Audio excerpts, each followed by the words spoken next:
I have two brief questions I'd like to ask, if I may.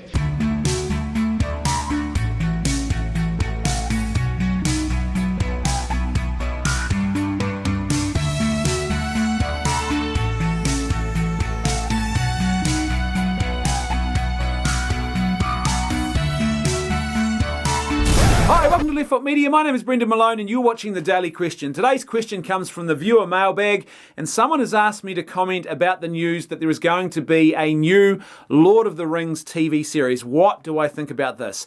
Well, let me explain in a nutshell and then highlight a few things that we do know about this series, and then come back and conclude by sharing a few more thoughts about what I think about the series. So in a nutshell, I'm hopeful this will work well, but I'm also very skeptical about whether it can work well. Here's what we know in a nutshell, because there's a lot we don't know, but there are some things we do know, or certain indications that we do have. So first of all, Amazon have won the rights to actually make the show, and they have commissioned apparently 5 series. So that's a pretty decent run for a show. So they've commissioned 5 series of the show. Amazon are backing the thing, and the Tolkien estate is involved.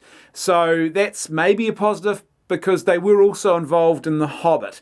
So it's a bit of a mixed bag as to whether that's a benefit or not in this regard. Peter Jackson has indicated in an interview that he's not involved. However, people on the other side of this have also said that they're actually still in talks with him about what level of involvement he will have. So there's a little bit of uncertainty, or a bit of greyness there about whether Peter Jackson is going to have any involvement.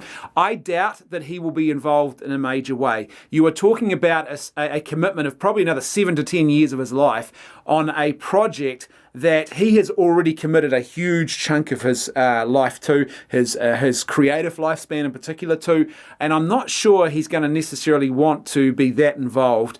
He may well come back in some advisorial capacity, or maybe he'll pop up directing an episode here or there, but I doubt he will have the same level of involvement that he had, particularly with The Lord of the Rings and with The Hobbit. Andy Serkis has said that he's not going to be involved.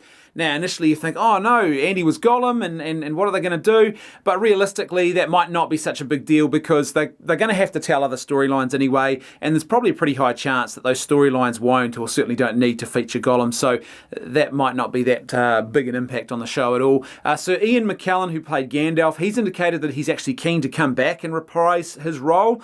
Now, initially I was thinking he's going to be a bit older though. However, the more I thought about it, the more I realised when you think about the character of Gandalf, he's covered with a beard, he's got long hair, he's got a big hat on. So realistically, all they have to do is do a bit of good makeup work with sort of this part of his face to sort of hide the aging effect, and you could probably still actually get away with it with that character. It would look okay. You wouldn't be sort of looking at it and going, oh, how come he's supposed to be younger but he looks older?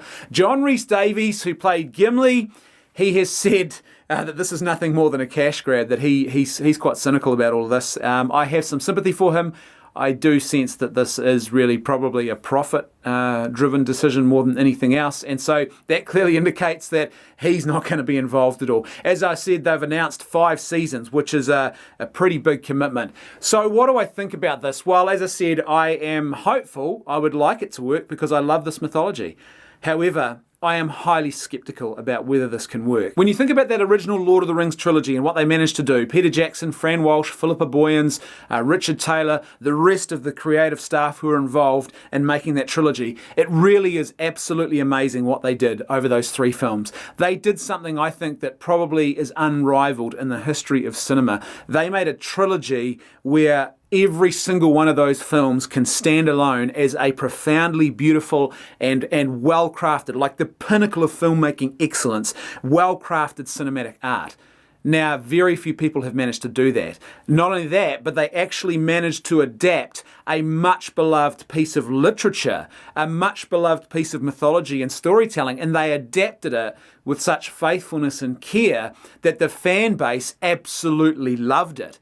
That is a really hard thing to do. What often happens is you have at least a split within the fan base when it comes to visual adaptations of much loved literature properties, and people often say, I wish they'd done this differently, or I really like this, but I didn't like this. But this trilogy experienced just universal love from the fan base. And the reason for that was because they just took so much care. We are talking here about 3 films where the acting was phenomenal, the writing was just top shelf. The visuals were just amazing. The technology involved, they actually invented technology as part of the sort of the special effects process. The care and the craftsmanship that went into this film, the making of props and costumes, the score by Howard Shore. This is just a phenomenal piece of filmmaking. It's just, to me, it was a perfect piece of taking, or a perfect example of taking a mythology and then putting it into the cinematic world and doing it with excellence. And the reason being, as I said, was because they took so much care. There was so much love put into this project, and they were so cautious and careful about being faithful to the original source material. The other thing about that trilogy was it was nice and neatly bookended. There's a really sharp and excellent beginning and a really sharp and excellent ending. They're bookended. It's just all self-contained. Now, I'm not convinced that you can go back into something that is so well bookended and then start making other properties and attaching them to it. They tried this very thing with The Hobbit, and you'd have to say that it didn't really work. It didn't come off at all. Because The Lord of the Rings is its own thing, and I'm not convinced that this TV series is going to be able to even come close to recapturing it. I'm not convinced that there's going to be the same level of care taken here, and I'm not convinced that you can actually do this or do justice to this really profoundly beautiful mythology that is The Lord of the Rings. When you think about what they're expecting here, 5 series, right? What they're expecting is that 5 times in a row that the creative team involved in this new property, that they will create more than a trilogy worth of content every series. 5 times in a row, they're going to have to create more than a trilogy worth of content.